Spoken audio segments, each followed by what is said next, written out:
Here is my sewing example for the top stitch. Same start as the 5/8 inch seam and the 1/4 inch seam.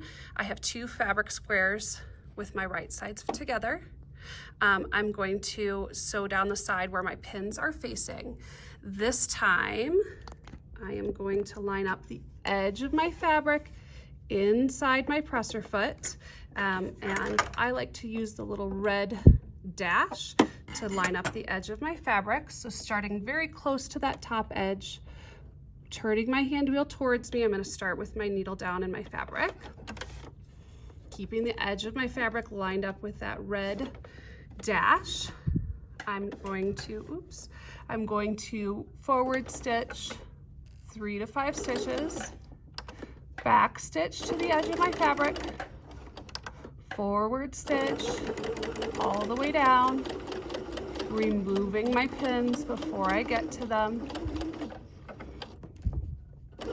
sewing all the way to the edge of my fabric, back stitching 3 to 5 stitches, and then important, sewing to the end of my fabric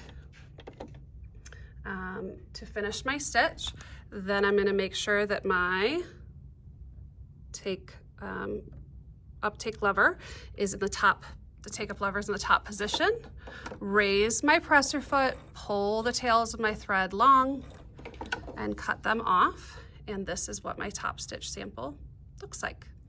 Because my top stitch is so close to the edge, I'm actually not going to be able to really iron that open. So we skip that step, or press that seam open. So we skip that step with the top stitch. For the top stitch, my last step will be just to trim my loose threads and staple that into my packet.